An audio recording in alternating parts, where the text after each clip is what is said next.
Creator of all that is, you made a promise by giving us life. Oh, what a gift! One to be cherished in every breath. And at night, we are breathed as we travel from our body in our sleep, not needing to fear going to sleep for failure of function. The promise of life gives joy, and all that comes with that manifestation is not taken lightly, but rather is felt with deep wonder and gratitude. We know because of how one suffers great sadness at the loss of life of a loved one, light and dark. With a promise comes the assurance that one will or will not undertake a certain action or behavior without exception. An oath is such a promise. It's a solemn declaration, often naming God as to the truth of something or as a commitment to future action. So, too, an oath to another being is a promise to support, protect, and defend. Taking an oath is a choice, be it to a parent to a child, or a partner to a life partner.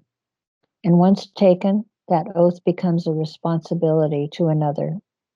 One might ask, am I making this promise to a soulless entity, or am I making it to the ears of my fellows, men and women, just like me, who deserve my promise in my role to be responsible for them in the best of my ability? On the lip of death, don't we hear of many who speak, even plead to God that if they are spared, they will do thus or so? And in our life roles, isn't it our promise to the God in others, just as the God of all that is, to protect and defend as we want done unto us, living in this miracle of the gift of life from our Creator? Let it be so. Hello, my name's Ron Vroman. I'm the old white man talking head for the Oregon Statewide Jural Assembly. I want to read a little script here. I wrote it out longhand. We were in a meeting the other day, our court, and I think there was 5 of us, was visiting a state of Oregon agency. And the guy looked at us and he says, "What do you want?" And we responded to him in writing what we wanted. And that brought me to the conclusion I need to do the same thing in audio form with the sheriffs, the 36 sheriffs on Oregon. What do you want? Is the question. And our response is the remedy with our sheriffs is reasonable. A proper oath to the proper constitutions with the laws of nature and nature's God included. Now, this is not something that someone signs off on, like Bill signed off for Nick on Marion County. They had an oath, and Bill registered it that Nick had done it, and the judge signed off on it, and that is absolutely incorrect. And it was accepted and recorded, and we have a copy of it. Nothing was fulfilled in what they did. Bill doesn't get to sign off on a document just because he's the recorder. And the judge can't sign off on it because the value is more than $20. And Amendment 7 requires In suits in common law, where the value is more than $20, it has to be decided by a jury, not a judge signing off on what Bill said was okay for Nick to do. That's not an oath, guys. It really isn't. Okay. What it takes is it takes a court of 3 tribunals, a clerk, and a marshal. If you're going to do it just exactly right, that's what you need to have a county sheriff take an oath. That is legitimate. So when they hear the oath, now we're talking common law, so it's not what is written, it is what is said and heard. So you hear the oath. That's why when they make a big deal about the president, look how many people hear him take the oath. A specific oath written down in the Constitution. They knew exactly what they wanted. So if an oath is taken, it has to have 2 witnesses, just like an affidavit. It's not just what you say you said and what your buddy agrees that you said.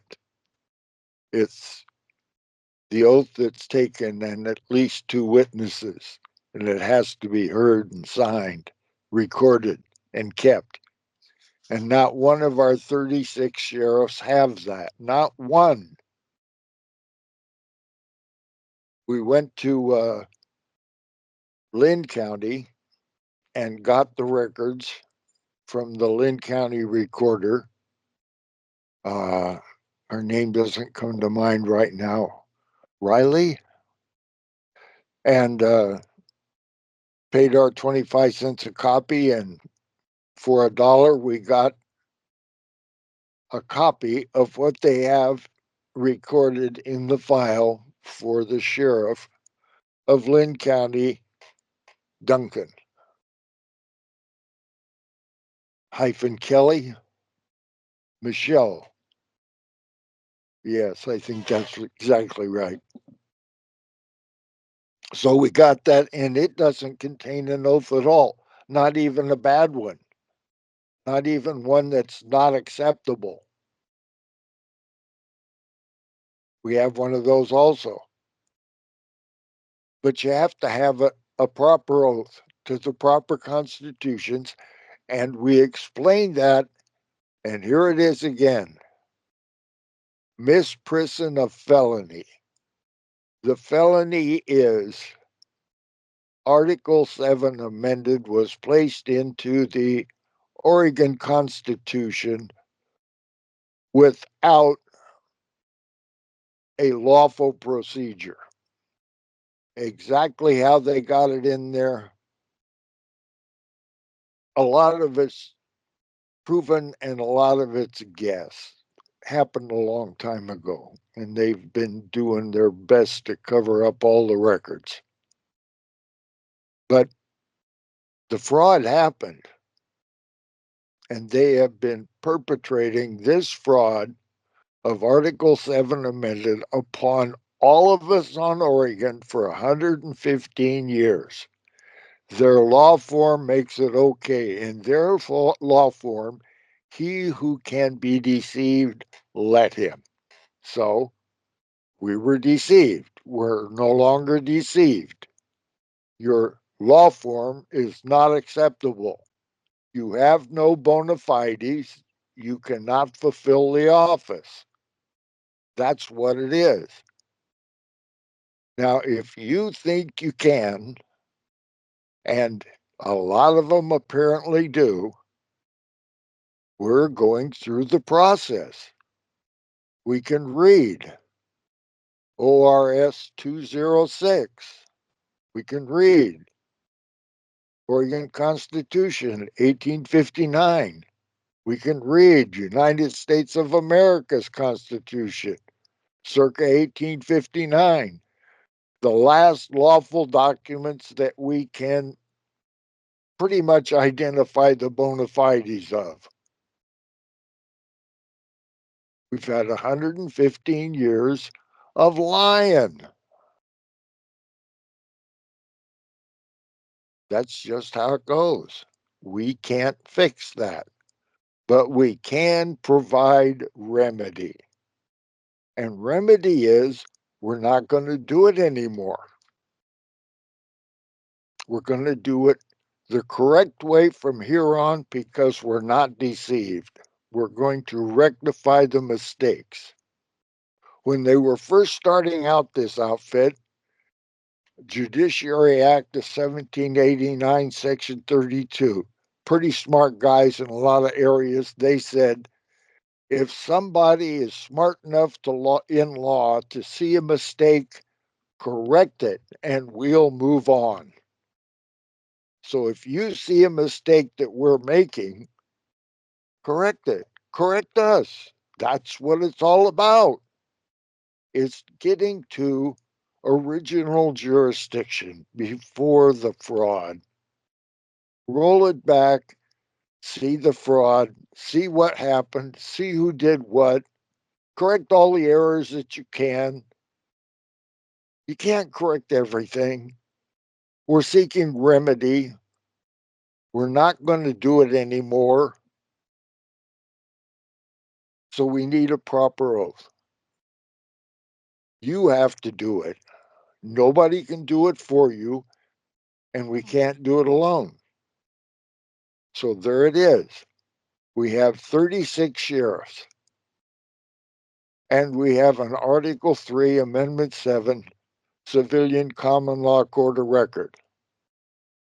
And you'll abide by the law, the constitutions, ORS 206, and the human resources requirements of your county, and we'll do it all correctly. That's all. It's not rocket science. That's what we want. Now, do we get it? Of course we do. All power is inherent in the people, and they're speaking to you now through me, the old white man talking head. And I yield. They do not want to let go of this. They do not intend on losing here. And we do not intend giving it back to them. And then the bullets started flying. And then he jumps out of the car. And he's got both his hands up. And he got out of the car, and he had his hands in the air. He's like, just shoot me then. This is what you want, just shoot me. And they did. They shot him dead. With his hands in the air, and I saw it. I swear to God. He was just walking with his hands in the air. And they shot him. And they shot him dead, and then after he was down on the ground, they shot him 3 more times.